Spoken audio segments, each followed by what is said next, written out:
read and learn. Sky is so bright.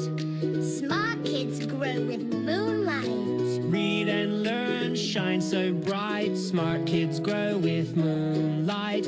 E-Schoolify series, fun and true.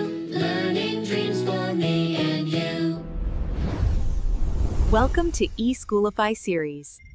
अस्सलामुअलैकुम, Saeeda Maryam नकवीज here from the Moonlight International Publishers। मेरे प्यारे बच्चों, कैसे हो आप सब? तो आज हम क्या सीखने जा रहे हैं? हर्फ दाल। हरूफे तहज्जी में बे का खानदान, जीम का खानदान और आज बारी है दाल के खानदान की। दाल के खानदान का जो पहला हर्फ है वो है दाल। हम दाल लिखना सीखेंगे, हरकाते सलासला के साथ पढ़ना सीखेंगे, ज़खीरा अल्फाज के बाद छोटी सी कहानी और उसके बाद अच्छी सी बात। तो क्या आप सब तैयार हैं? दाल लिखते कैसे हैं?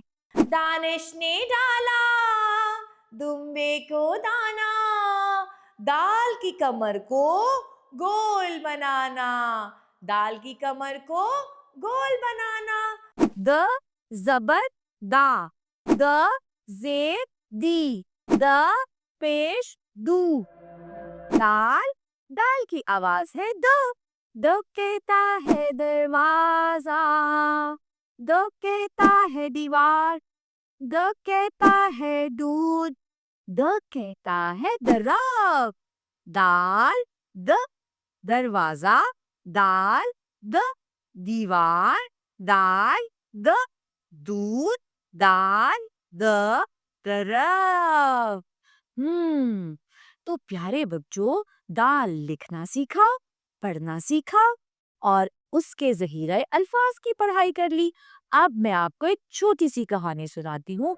सब बच्चे गौर से सुनो। एक दिन पता है क्या हुआ? एक दिन दीवार के करीब बच्चे खेल रहे थे, जबकि दरख्त के नीचे दूध का गिलास रखा था। दूध किसे किसे अच्छा लगता है? दूध बहुत अच्छा होता है हमारी हड्डियों के लिए। हड्डियों को, दांतों को मजबूत बनाता है। दूध पीना अच्छी बात है। अच्छा, तो दरख्त के नीचे दूध का गिलास रखा था। वो खुशी से दरवाजा खोलकर अंदर दौड़ गए और दूध पीने लगे। आपको पता है प्यारे बच्चों, दूध हमारे लिए बहुत मुफीद होता है। हमारे जिस्म के लिए, हमारे जिस्म को, हमारी हड्डियों को, हमारे दांतों को मजबूत बनाता है। तो चलें आज की अच्छी बात की तरफ चलते हैं। आज की अच्छी बात ये है कि जो दुआ है ना, दुआ इबादत का मग्ज़ है। जब हम कोई इबादत करते हैं, नमाज पढ़ते हैं, नफल अदा करते हैं, जब दुआ मांगते हैं तो वो पूरी नमाज का निचोड़ होता है, असासा होता है। तो नमाज के बाद दुआ जरूर माननी चाहिए। पर छोटे बच्चों की दुआएं तो अल्लाह ताला वैसे ही सुनते हैं और जल्दी कबूल होती हैं। तो आप लोग कल मुझे बताओगे कि किस किस से नमाज पढ़ी? फजर की, जोहर की, असर की, मगरिब और इशा की, और दुआ किस किस ने मांगी। फिर आप मुझे बता सकते हैं कि दुआ में अल्लाह ताला से क्या मांगा। इसके साथ ही मरियम नकवी को इजाजत दे। शुक्रिया, अल्लाह हाफ़िज़।